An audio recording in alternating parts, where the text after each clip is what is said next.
신약성경 6쪽 마태복음 5장 23절에서 26절까지의 말씀을 한 절씩 교독하겠습니다.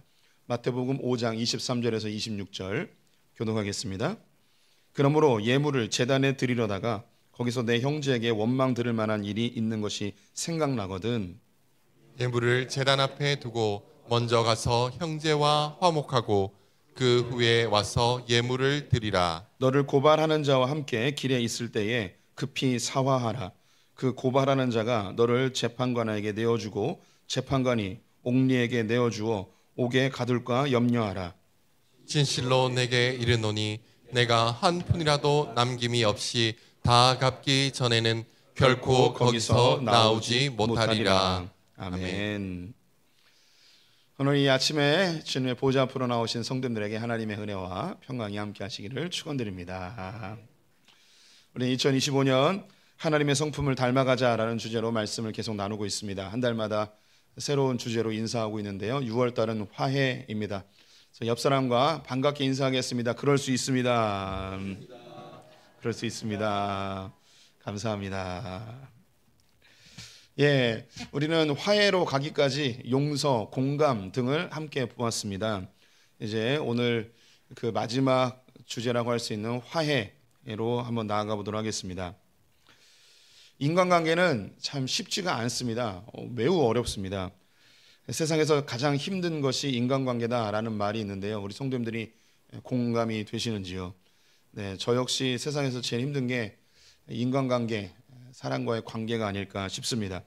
유식한 학자들의 이야기를 굳이 언급하지 않을지라도 성도님들이 인생을 살아가면서 인간관계 안에서 나타나는 여러 갈등과 다툼 때문에 얼마나 힘들어했는지 경험적으로 다 알고 계십니다.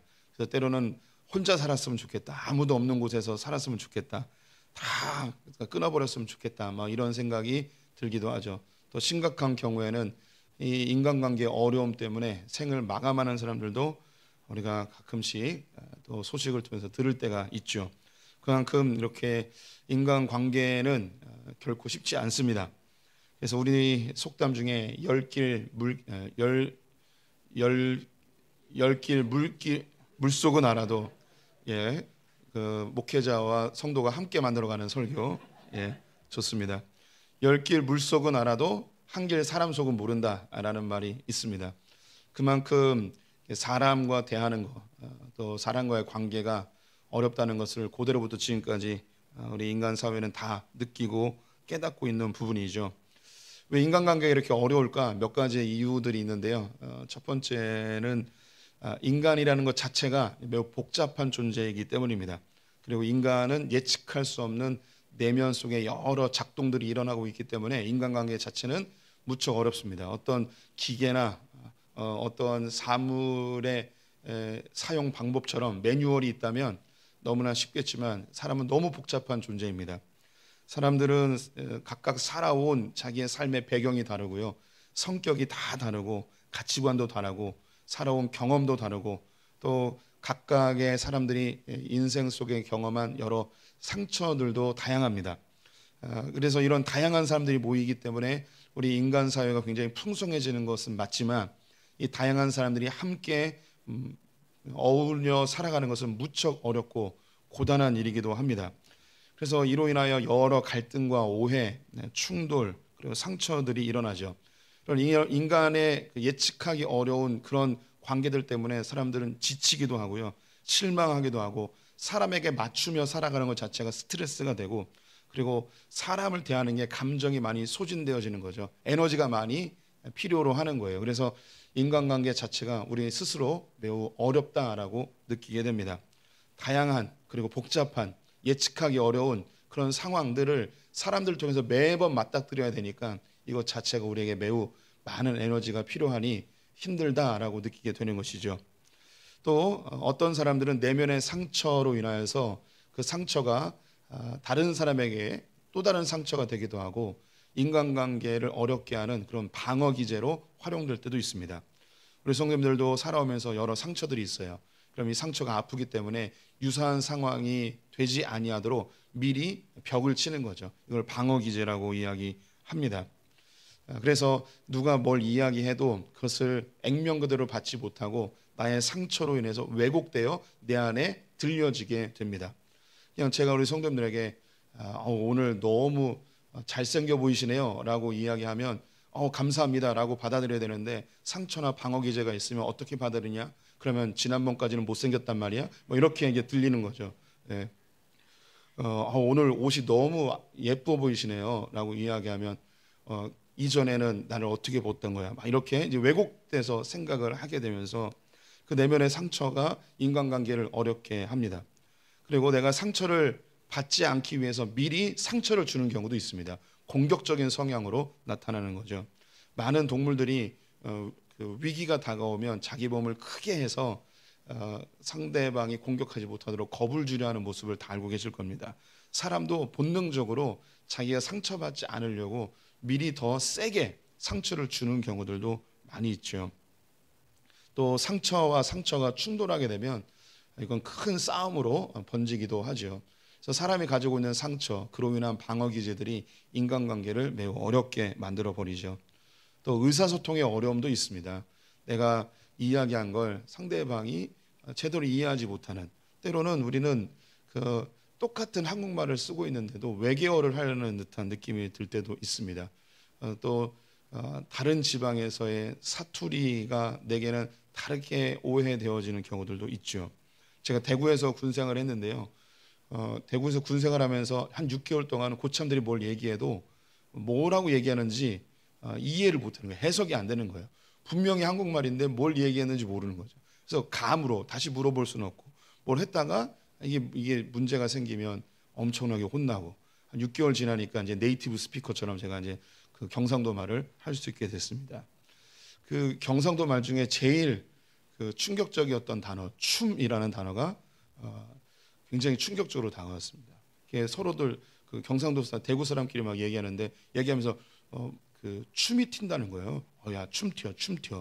춤이 어떻게 추지? 춤이 튀나? 이게 너무 잘 춰서 춤 튄다, 춤 튀어 하는 거죠. 무슨 뜻이었냐면 침이 튄다는 거였습니다. 뭐 아시는 분들도 있을 텐데 경상도는 침을 춤이라고 하더라고요. 그래서 똑같은 한국말인데 이해되지 않는, 저는 뭐 이게 사투리를 예를 들었지만 성도님들이 살면서 의사소통이 안 돼서 겪는 여러 갈등들을 경험하여 보셨을 것입니다. 또 사람과 사람 사이에서는 기대 심리라는 게 있습니다. 내가 뭘 하면 그 사람이 이렇게 해주겠지, 내가 이런 친절을 베풀면 저 사람이 그에 대한 응당한 또 태도를 보이겠지 라는 그런 기대감이 관계 속에서 형성이 돼요. 그런데 이 기대가 무너질 때, 현실과 괴리되어진 상황이 될 때 큰 실망감이 다가오면서 저 사람은 신뢰할 수 없구나, 저 사람하고 멀리해야 되겠구나, 저 사람이 뭘 해준다고 얘기하지도 않았는데 자기 혼자 기대했다가 자기 혼자 실망하고 자기 혼자 저 사람 사귀지 말아야 돼, 저 사람 나쁜 사람이야, 혼자 자기 안에서 계속 그런 생각을 하게 되는 거죠. 이처럼 여러 이유들 때문에 인간관계는 매우 어렵습니다. 제가 이런 걸 나열하지 않더라도 이미 성도님들은 인간관계 어려움을 다 겪어보셨습니다. 또 한 번 이렇게 꼬여버린 인간관계는요, 푸는 것도 참 어렵습니다. 그래서 성경 말씀에 이런 구절이 있네요. 잠언 18장 19절 말씀 같이 읽어보겠습니다. 노엽게 한 형제와 화목하기가 견고한 성을 취하기보다 어려운즉 이러한 다툼은 산성 문빗장 같으니라. 네, 사람이 살다 보면 갈등이 생긴다는 거예요. 다툼이 생긴다는 거죠. 화가 나고 싸울 수 있다는 거예요. 그런데 이렇게 한번 형제들끼리 다툼이 일어나면 이게 견고한 성을 차지하는 것보다 이거 푸는 게 더 어렵다는 거예요. 이게 성경은 이미 알고 있는 거죠. 우리 인간관계 속에서 갈등이 생겼을 때, 다툼이 생겼을 때 이걸 다시 해결하는 게 너무너무 어렵다는 것을 이미 우리에게 제시해 주고 있습니다. 그 마음의 문이 닫혀버리면 성문에 문빗장이 걸린 것처럼 이걸 풀기가, 열기가 너무너무 어렵다는 거죠. 인간관계는 이처럼 쉽지가 않습니다. 성경을 처음 열면 창세기죠. 창세기에 얼마 지나지 않아 4장에 가면 최초의 사람이 죽는 사건이 등장을 합니다. 이 죽음은 늙어서 죽는 것도 아니고 사고를 당해서 죽는 게 아니고 형제끼리 싸우다가 죽었습니다. 아담과 하와의 큰아들과 작은아들이 성경에 기록이 되어 있는데요. 가인과 아벨입니다. 두 사람이 장성하여서 하나님께 각각 예배를 드리게 되었습니다. 그런데 하나님이 큰아들 가인의 예배는 받지 않으시고 둘째 아들 아벨의 예배를 받으셨어요. 이 일로 인해서 가인은 너무 화가 났습니다. 너무 화가 나가지고 이 화랑 분노를 주체하지 못하여 동생을 죽이게 되었는데요. 이때에 이 가인이 이 아벨에 대하여서 하는 이야기가 성경에 있는데, 우리 창세기 4장 8절 말씀 가로는 읽지 말고요, 본문만 읽어보겠습니다. 시작. 가인이 그의 아우 아벨에게 말하고 그들이 들에 있을 때 가인이 그의 아우 아벨을 쳐 죽이니라. 가인이 너무 화가 나가지고 아벨을 불러서 그를 쳐 죽이게 되었습니다. 거기서 이제 말하고라고 되어 있는데, 이 말하고에 성경에 보면 난하주라고 있습니다. 번호가 있고 그것에 대한 각주를 달아주었는데, 이 말하고에 각주가 뭐라고 달려 있냐면, 고대 역본들에 의하면 우리가 들로 나가자가 있음이라고 되어 있습니다. 그래서 다른 고대 성경 사본들을 보게 되면 어떤 성경에는 거기 그렇게 써 있는 거예요. 가인이 아벨에게 우리가 들로 나가자라고 말하고 나가서 쳐 죽였다는 거죠. 우리가 들로 나가자라는 겁니다. 이거는 충분히 설득력 있는 이야기입니다. 가인이 아벨에게 이야기하는 거예요. 예배를 하나님께 연락받지 못하고, 야, 우리 들에 나가서 좀 얘기 좀 해보자. 처음엔 어쩌면 죽일 생각이 없었을 수도 있습니다. 그냥 분노가 차올라서 얘기하다 보니까 이 이야기가 점점 감정이 격해지고 소통이 잘 안 되고, 또 자기가 하나님께 버림받은 것에 대한 상처, 동생에 대한 뭔가 열등감, 여러 가지 복합된 마음이 막 차올라서 결국 그 흥분을 못 이겨 돌로 쳐서 동생을 죽여버리는 일이 발생하게 된 거죠. 대화 중에 서로 뭔가 풀어보려고 했다가 오히려 더 격앙돼서 사람을 죽이게 돼 버렸습니다. 이와 유사한 일들은요, 지금도 많이 일어납니다. 가까운 사이에서 감정이 격해져 그 분노로 인하여 인간관계의 갈등으로 인해서 사람을 죽이는 일이 너무나 많죠. 2023년도에 우리나라에 살인 사건이 2만 1,000건 정도 일어났습니다.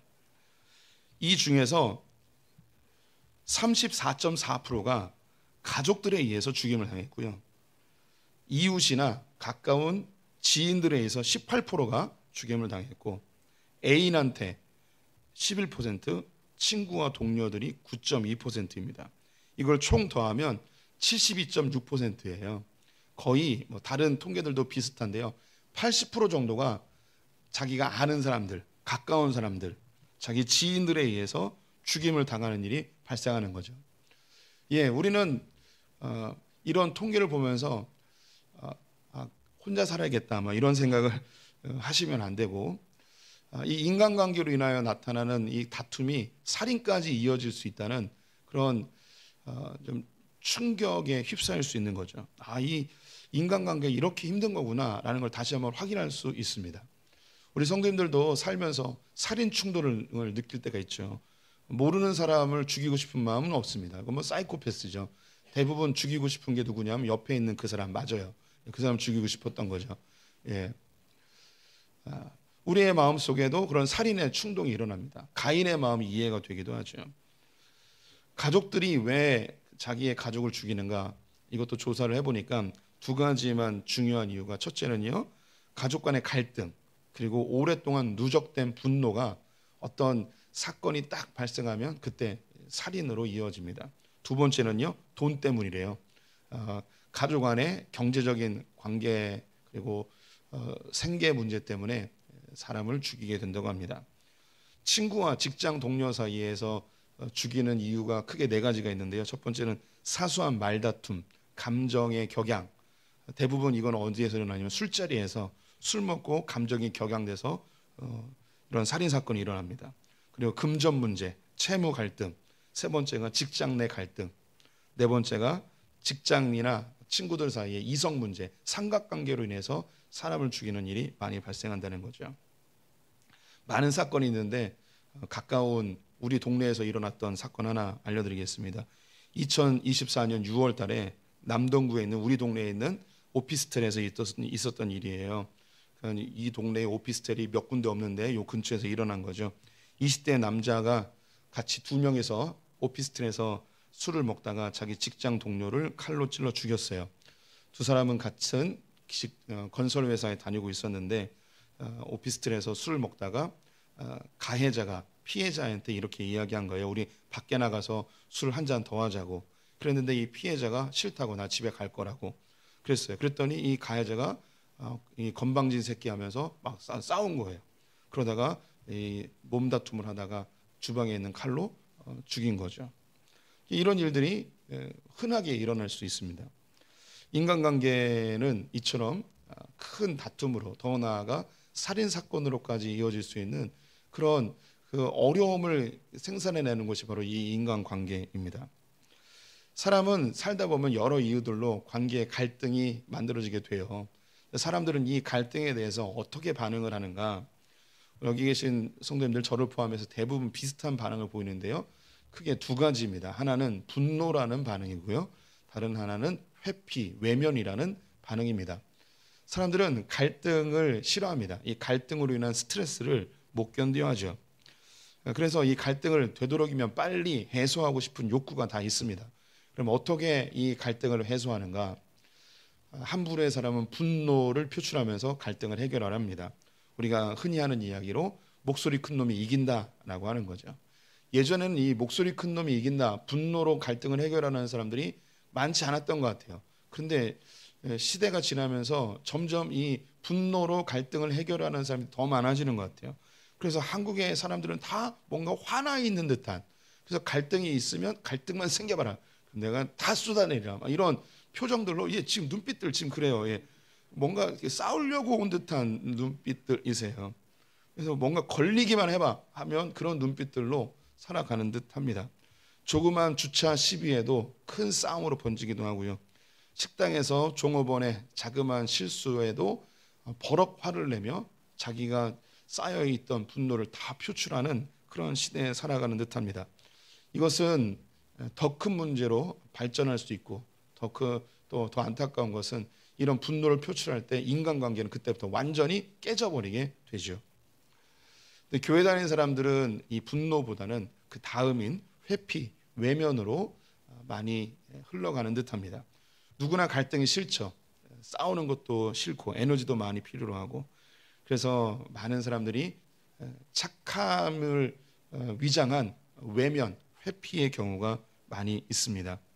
나만 참으면 되지, 나만 모른 척하면 되지 하면서 이 문제를 직면하지 못하고 회피해 버리는 경우가 많습니다. 저 역시 여기에 해당되는 사람이기도 합니다. 이런 경우는 문제는 발전되지 않고 그리고 더 큰 갈등으로 확산되지 않는 듯하지만 문제는 누적될 뿐 해결된 건 아닙니다.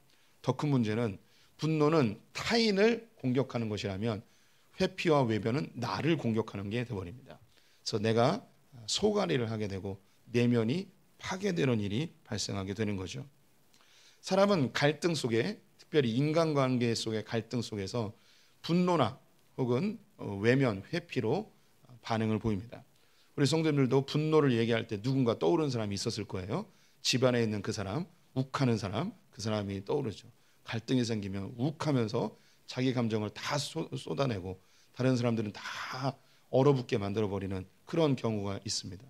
어떤 경우에는 회피하죠. 여기 있는 분들, 내 얘기구나, 나에 대한 이야기야 라고 생각하는 분들이 많이 계실 텐데, 그렇게 갈등을 외면해 버리는 경우가 있습니다. 그렇다면 성경은 뭐라고 이야기할까요? 성경은 이런 인간관계의 갈등 속에서 분노로 해결할 것인가, 외면, 회피로 해결할 것인가? 주님은 우리에게 완전히 새로운 길, 제3의 길을 제시하십니다. 그것이 뭐냐, 바로 화해라는 것입니다. 하나님은 화해의 하나님이십니다. 화해는 화목했던 관계가 다시 회복된 것을 화해라고 이야기하는 거죠. 평온했던 관계를 다시, 갈등이 있었던 관계를 다시 화목한 관계로 바꾸는 것을 화해라고 합니다. 하나님 자체가 화목하신 분이십니다. 삼위로 계신 그 하나님은 완벽한 사랑의 공동체, 교제의 공동체를 이루고 계시며 갈등이나 시기, 분쟁이 없는 완벽히 화목한 상태의 하나님이시죠. 그래서 이 하나님은 이 화목을 이루기 위한 화해의 하나님이라고 그럴 수 있습니다. 이런 화목한 하나님은 자기의 형상대로 인간을 만드셨는데, 그래서 인간 자체가 화목한 것을 너무 좋아합니다. 우리 부모님들 자녀들이 화목하게 지내는 모습을 보면 너무너무 기분이 좋으세요. 자식들이 성공하고 돈을 많이 벌고 이런 것보다 부모님들이 제일 좋아하는 게 뭐냐면 자식들이 화목하게 지내는 모습을 보는 것을 제일 좋아합니다. 담임 목사가 뭘 제일 좋아할까요? 교회에 부흥하고 성도들 많이 오는 걸 제일 좋아합니다. 두 번째로 좋아하는 거, 성도님들이 헌금 많이 내는 거 좋아합니다. 세 번째로 좋아하는 거, 성도님들이 화목하게 지내는 걸 좋아합니다. 제가 우선순위가 바뀌었어요. 화목한 걸 제일 좋아해요. 저 그런 쓰레기 목사는 아니에요. 우리는 화목한 걸 본능적으로 좋아합니다. 어느 공동체나 어느 조직이나 화목해 있는 모습을 보는 걸 다 좋아합니다. 그리고 그런 자기가 회사에 가거나 조직에 있을 때 갈등 없이 화목한 그런 공동체가 되기를 모든 사람이 원하죠. 갈등을 싫어하고 화목한 상태를 유지하고 싶어하는 것이 모든 인간들의 본능이라고 이야기할 수 있습니다. 그런데 안타깝게도 하나님 우리를 그렇게 창조하셨는데 죄로 인하여서 이 화목한 관계가 깨어져 버리게 되었습니다. 죄가 들어옴으로 인하여 이 죄의 본질은 자기 중심성입니다. 모든 것을 자기 중심적으로 이해하고 해석하다 보니 계속해서 갈등이 야기되어집니다. 상대방을 바라볼 때 상대방의 입장이 아니라 나의 관점으로 바라봅니다. 하나님을 볼 때도 내 관점으로 보게 되죠. 하나님에 대해서 우리는 분노할 때가 있고 하나님에 대해서 기대하는 마음이 무너지면 실망하게 되고 하나님과 분쟁하고 하나님 때문에 상처받았다고 이야기하고 하나님을 죽여버리려 하는 것이 바로 우리의 모습입니다. 이 하나님에 대한 태도는 고스란히 사람과의 관계에서도 나타나죠. 사람에게 실망하고 갈등하고 분노하고 죽여버리고 싶은 이 마음이 그대로 나타납니다. 그 모든 것의 본질은 자기 중심성, 자기 스스로 해석하고 판단하고 결정해버리는 자기 중심성이 이 모든 화목을 깨트려버리는 일이 발생하게 되는 것이죠. 하나님께서는 화목하신 분이고 화해의 하나님이시기 때문에 이 화목의 상태로 다시 되돌리고 싶어 하셨습니다. 이 화목의 상태로 되돌리기 위해서 화해의 과정이 필요하신데 하나님이 직접 우리에게 찾아오셔서 화목을 제안하시고 화해를 시도하십니다. 그분이 바로 예수 그리스도이시죠. 로마서 5장 10절 말씀 같이 읽어보겠습니다. 곧 우리가 원수 되었을 때 그의 아들의 죽으심으로 말미암아 하나님과 화목하게 되었은즉 화목하게 된 자로서는 더욱 그의 살아나심으로 말미암아 구원을 받을 것이니라. 하나님께서는 자기 아들을 우리를 위해 죽게 하심으로 즉 화목의 제물로 드리심으로 우리와 화해를 시도하셨습니다. 우리는 하나님께 대해서 화가 나 있는 상태입니다. 하나님 왜 나에게 이거 안 해주세요? 내가 원하는 대로 왜 안 해주세요? 왜 나 힘들게 해주세요? 나 왜 고통스럽게 하세요? 내 삶에 일어나는 모든 원망과 분노를 우리는 하나님께 표출하죠. 그래서 이 세상에 있는 모든 사람들은 하나님께 상처를 받은 상태입니다. 그런데 하나님은 그렇게 우리를 힘들게 하지 않았거든요. 우리의 죄 때문에 우리가 스스로 힘들어진 건데 하나님은 굉장히 서운하실 거예요. 그러면 하나님은 우리에게 이야기하기를 내가 너희들을 언제 그렇게 했냐? 너희들이 스스로 그런 거 아니냐? 오히려 하나님은 우리 때문에 더 상처받으시죠. 그러면 누가 화해를 먼저 제시해야 되냐면 오히려 우리가 제시해야 됩니다. 하나님 우리가 잘못했습니다. 우리가 죄져서 이렇게 됐습니다. 우리가 화해를 제시해야 되는데 용서를 구해야 되는데 그렇게 하지 아니하시고 하나님은 스스로 우리에게 오셔서 화해를 요청하셨습니다. 화해를 위해서는 값을 지불해야 되는데 하나님이 우리에게 내가 잘못했어. 내가 다 값을 치러줄게 하며 자기 아들 예수 그리스도를 우리에게 내어주심으로 우리 내가 값을 다 지불했으니 이제 우리 화해하자라고 우리에게 화해의 손을 내밀어 주셨습니다. 그리고 우리는 그 예수 그리스도를 영접한 자들이 하나님과 화해하여 화목하게 되었고 하나님을 아버지라 부르며 이제 하나님 때문에 상처받는 게 아니고 하나님을 신뢰하고 하나님에게 나에게 가장 좋은 것을 제공해 주시는 분이라는 그런 믿음 속에서 하나님 보좌 앞에 기쁨을 누리고 평안을 누리는 화목한 상태로 우리가 들어가게 되었죠. 오늘 읽었던 산상수는요, 예수님께서 하나님 나라를 우리 크리스찬들이 어떻게 누리며 살아가는지에 대한 그 방법을 제시해 주신 소개서와 같습니다.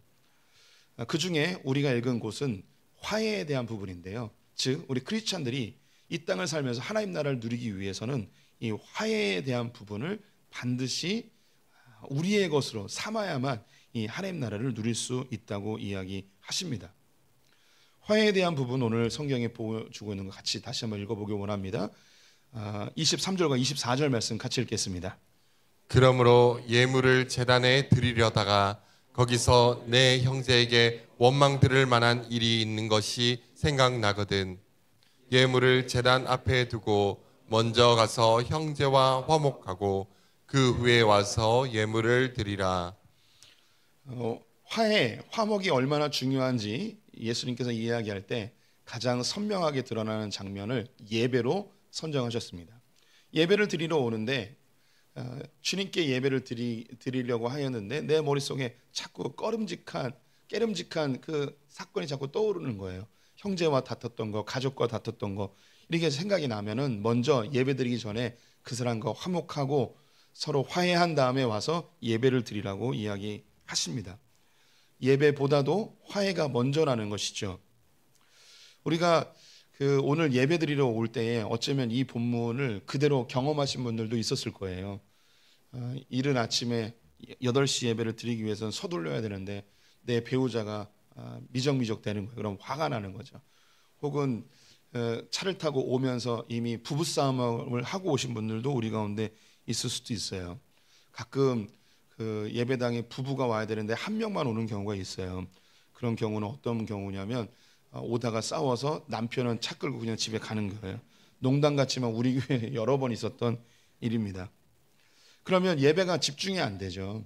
또 자녀와 함께 오는 경우 자녀가 이 예배 시간에 맞춰서 좀 일어나 줘야 되는데 계속 잠만 자려고 하고 예배에 적극적으로 동참하려 하지 않는 모습에 화가 나는 거죠.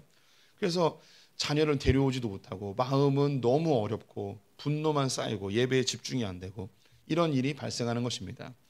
그래서 이런 갈등, 다툼이 있는 상황에서 예배에 와봤자 예배는 드리고 찬송은 부르고 설교는 듣지만 우리의 머릿속에는 그 갈등, 그 다툼이 계속 우리를 끌어당기고 있어서 하나님께 예배다운 예배를 드리지 못하니 먼저 화해하고 와서 예배를 드리라고 이야기를 하는 거죠.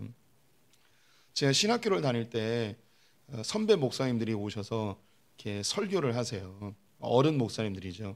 그런 분들 중에 한 분이 아니라 여러 명의 목사님들이 비슷한 얘기를 하는 것을 듣게 됐어요. 자기는 토요일 날 집에 안 들어가고 교회에서 잔다고, 그리고 예배 드린다고. 그래서 아니 집에 가서 잠을 주무셔야지 왜 교회에서 주무실까? 막 이런 그 신학교 때 전도사 때는 그런 생각을 했죠. 아마 우리 그 부교육자들도 잘 이해가 안 갈 수도 있어요. 근데 제가요 담임 목사가 되니까 이해가 됐어요. 담임 목사가 되니까 왜 우리 선배 목사님들이 토요일 날 집에 안 들어가고 강대상에서 주무시고 예배를 드리는지 알게 됐어요. 이유는 뭐냐면 참 놀라운 게 사탄은요 토요일 밤에 부부싸움을 하게 합니다. 놀랍게 정말 신기하게. 그러면 부부싸움을 하고 나면 감정이 엉망진창이 돼버려요. 그러면 주일날 와서 설교를 망쳐버려요. 그래서 이게 반복되면은 예배가 망치니까 목사님들이 그럼 어떻게 하느냐? 토요일날 집에 안 들어가고 교회에서 주무세요. 저 말이 그랬어요. 네. 그래서 그게 이제 그 여러 가지 복합적인 이유가 있는데 설교를 준비하면서 굉장히 민감하고 예민한 상태가 돼 있어요. 그러면 그 집에 들어가면 아내의 한마디가 그 예민함 때문에 그냥 받아들이지 못하고 이게 화살처럼 다가오는 경우가 있습니다. 똑같은 말인데 늘 하던 말인데 그것이 상처가 되기도 하고 싸움이 되기도 하죠. 그런 거죠. 근데 이제 지금은 이제 아내랑 저나 아예 말을 안 하고 지내기 때문에 이제 싸울 일이 없습니다. 그래서 저는 이제 집에 들어가서 잠을 푹 자고 나올 수 있게 되었습니다. 네. 뭐 이런 일들이 우리 성도님들에게도 자주 있을 수 있죠. 오늘 본문은 특별히 유대인들이 대상이었어요. 유대인들은 예배를 종교적 행위로 전락시켜 버렸습니다. 하나님께 좋은 예물을 드리고 열심히 예배드리고 정성스럽게 예배를 드려서 하나님을 조종하고 이용해서 내 마음의 소원을 성취하고 문제를 해결하려 하는 종교 행위로 예배를 전락시켜 버렸습니다. 근데 주님은 그게 아니라는 거예요. 우리의 신앙생활의 궁극적 목적은 종교적 행위를 잘하는 것이 아니고 하나님과의 관계, 그리고 우리의 지체들과 인간의 관계가 더 중요한 신앙의 본질임을 성경은 계속해서 알려주고 있죠. 그래서 계명 중에 제일 으뜸되어지는 계명이 하나님 사랑과 이웃 사랑이라는 거예요. 우리 기독교의 신앙의 본질은 관계예요. 하나님과의 관계, 우리 이웃과의 관계. 교회 사역을 아무리 잘하고 봉사를 아무리 열심히 하고 예배를 정말 정성스럽게 드려도 이것이 하나님을 사랑하는 것과 우리의 이웃을 사랑하는 것과 연결되지 아니하면 하나님에게는 이건 아무것도 아니라는 거죠. 그래서 우리의 신앙생활의 핵심에는 관계, 하나님 사랑, 이웃 사랑. 네, 하나님은 우리에게 일방적으로 사랑해 주신데 우리의 지체들 관계 속에서는 그게 잘 안 되죠. 그래서 우리에게는 화해라는 것을 이야기하십니다.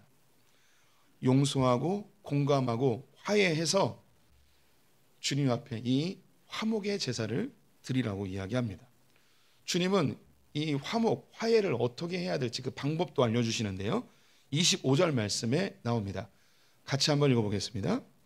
너를 고발하는 자와 함께 길에 있을 때 급히 사화하라. 그 고발하는 자가 너를 재판관에게 내어주고 재판관이 옥리에게 내어주어 옥에 가둘까 염려하라. 이 본문에는 화해를 어떻게 할지 두 가지의 방법을 제시해주고 있습니다. 첫 번째는 고발하는 자와 함께 길에 있을 때에라고, 이 때라고 되어 있습니다. 첫 번째는요, 생각났을 때 바로 화해하라는 것입니다. 시기를 놓치지 말라는 거죠. 우리 성도님들이 인간관계 속에서, 교회 생활 속에서 이거 내가 뭔가 잘못한 것 같아, 이게 뭔가 문제가 있는 것 같아 느껴질 때가 있어요. 그러면 그걸 미루지 말고 그때 바로바로 얘기하라는 거예요. 그때를 놓치면 다시 화해할 수 있는 시기를 찾기가 굉장히 어려워요. 그래서 미적미적 되다가 그것이 내 안에 장애물이 되기도 하고 그 사람에게는 상처가 되어서 그 좋았던 관계가 조금씩 소원해지는 것을 이미 다 경험해 보셨을 것입니다. 그래서 생각났을 때 그때 바로 이야기하라는 거죠. 우리 성도님들이 그런 경우들을 경험하셨을 거예요. 저도 지난주에 이런 경우를 2번 경험했습니다. 제가 이야기한 게 아니라 누군가 찾아와서 목사님, 제가 그때 이렇게 행동했는데 제가 잘못한 것 같습니다 하면 바로바로 이야기해서 나의 마음에도 해결되고 그 상대방도 해결이 되는 일을 이번 주에만 2번 경험했습니다. 또 한 경우는 저희 아내가 저에게 사과를 했습니다. 네.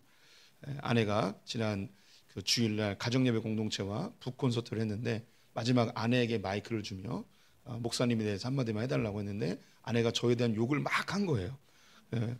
그래서 집에서나 똑바로 해라, 주요 내용은 그거였어요. 교회에서뿐만 아니라 집에서도 똑바로 해라, 이 내용이었죠. 근데 여러 성도님들 한 40-50명 모인 데서 그런 얘기를 한 게 마음에 걸렸던 거죠. 그래서 집에 오자마자 여보, 내가 잘못해서 그때 당신을 높여주고 칭찬하고 그랬어야 되는데 당신을 너무 까부셨어 하면서 미안하다고. 근데 저는 한두 번 겪은 일이 아니었기 때문에 제가 바로 문자는 아무런 상처가 되지 않았습니다 하고 이렇게 문자를 보냈습니다. 근데 그렇게 생각났을 때 바로바로 해야 되는 거죠. 두 번째는요, 사화하라라고 되어 있습니다. 사화하라, 조금 낯선 단어죠. 우리의 언어로 바꾸면 합의하라라는 거예요. 재판정에 가기 전에, 재판장 앞에 서기 전에 미리 좀 합의를 해서 재판까지 가지 말고 해결하라는 거죠. 화해하라는 거죠. 이 합의를 하려면 어떤 것이 전제되어야 되는가? 나도 손해를 봐야 되고 상대방도 손해를 좀 봐야 돼요. 내가 100% 다 받아내려면 화해가 안 돼, 이 합의가 안 되는 거죠. 그래서 어느 정도씩 좀 손해를 감수하고 화해가 이루어지는 거예요. 용서할 때도 우리가 이야기했죠. 용서하는 것은 값을 지불해 주는 것, 손해를 보는 것이라고 말씀드렸습니다. 재정적인 손해, 감정의 손해, 자존심이나 시간의 손해, 이런 것을 감수해야만 화해가 이루어지는 거예요. 내가 누군가에게 화해를 신청할 때 내가 어떻게 해? 내가 누군데?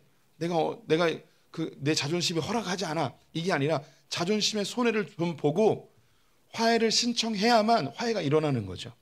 재정적인 것이 있었다면 그거 내가 그냥 없는 셈 치고 내가 손해보는 것을 각오하고 화해를 해야만 이루어지는 거죠. 우리는 손해보는 것을 너무 민감하게 생각할 때가 있습니다. 그런데 제가 우리 성도들에게 자주 말씀드리는 손해는 낭만입니다. 내가 손해를 볼 때 화해가 일어나요. 손해를 각오할 때 우리의 삶에 윤활유가 돌기 시작해요. 빽빽하게 시간도 손해 안 보고 재정도 손해 안 보고 감정도 손해 안 보고 자존심도 손해 안 보고 살아가는 것, 그럼 우리가 정말 풍성해질까요? 절대 그렇지 않아요. 우리는 인생 속에 그 여유의 공간이 있어야만 낭만적으로 행복하게 살 수 있습니다. 화해는요, 내가 손해를 보기로 작정할 때 이루어지게 되어 있습니다. 화해는 제가 개인적으로 생각할 때 세상에서 가장 아름다운 단어인 것 같아요. 모든 화해 장소에서는 너무너무 아름다운 축제가 일어나는 듯합니다. 우리 성도님들도 누군가 화해해 보신 경험이 있으십니까? 서로 끌어안고 눈물을 흘려보며 자기가 잘못했다고 용서를 구하며 화해의 기억이 있으십니까? 성경에 가장 화해의 아름다운 장면을 꼽는다면 야곱과 에서의 화해입니다. 형의 장자권을 빼앗아서 20년 동안 두려움에 살았던 이 야곱이 에서를 만날 때 서로 얼싸안고 눈물을 흘리며 화해가 일어나게 됩니다. 그 직전에 야곱은 하나님과 씨름하는 장면이 있었는데요, 이름을 바꿔주십니다. 이스라엘이라고. 이스라엘의 뜻은 하나님이 싸우신다라는 뜻이에요. 이 이야기를 들었을 때 야곱은 어떤 마음이었을까요? 자기를 죽이러 오는 에서에 대해서 두려워서 약복강을 건너지 못하고 씨름하던 그 야곱이 하나님이 너의 이름은 이제 이스라엘이다, 하나님이 널 위해 싸우신다 라고 이름을 바꿔줬어요. 그때 드는 생각은 하나님이 나를 대신해서 저 에서를 물리쳐 주시는구나, 뭐 이런 생각을 했을 수 있습니다. 그 바로 직전에 라반에게 추격당했던 야곱이 하나님의 군대가 동원되어서 이 라반의 군대를 공격하지 못하게 막아주신 장면이 있었어요. 그것처럼 이 에서의 군대를 막아주시나 보다, 뭐 이런 생각을 했겠죠. 그런데 놀라운 일이 발생합니다. 하나님은 에서를 제거해 주시거나 에서의 군대를 막아주신 게 아니라 에서와 야곱 사이에 있었던 죄를 해결해 주십니다. 이 죄가 사라지니까 에서와 야곱 사이에 화해가 일어나는 거죠. 야곱은 이전까지 에서와의 갈등을 외면하고 회피하고 있었습니다. 이제 에서를 만나야 되는 상황 속에서는 그가 더 강력한 군대로 에서를 죽여버리거나 없애버리는 것을 생각했습니다. 하지만 주님은 완전히 새로운 제3의 길을 제시하시죠. 에서와 야곱 사이에 있었던 죄를 없애버렸습니다. 두 사람은 화해하게 됩니다. 그리고 야곱이 에서에게 이렇게 이야기합니다. 창세기 33장 10절 말씀 같이 읽어보겠습니다. 야곱이 이르되 그렇지 아니하니이다. 내가 형님의 눈앞에서 은혜를 입었사오면 청하건대 내 손에서 이 예물을 받으소서. 내가 형님의 얼굴을 배운즉 하나님의 얼굴을 본 것 같사오며 형님도 나를 기뻐하심이니이다. 저는 이 성경을 볼 때 너무 가슴이 뭉클해집니다. 형님의 얼굴을 보니 하나님의 얼굴을 보는 듯합니다. 죄가 사라지니까 그 형이 원수였고 두려움의 대상이었는데 하나님의 얼굴로 보이는 거예요. 죄가 사라지면 그 사람에 감추었던 하나님의 형상이 보이기 시작합니다. 예수 그리스도께서 우리에게 오셔서 우리의 죄를 다 해결해 주셨어요. 또한 우리 안에 있는 죄도 해결해 주셨습니다. 그래서 상대방이 죄인으로 보이지 않고 그들의 죄가 눈에 보이는 것이 아니고 그 사람 안에 계신 하나님의 형상이 보이게 되는 것이죠. 하나님의 형상이기 때문에 우리는 화해할 수 있고 다시 화목할 수 있습니다. 야곱은 또한 형에게 예물을 드리고자 합니다.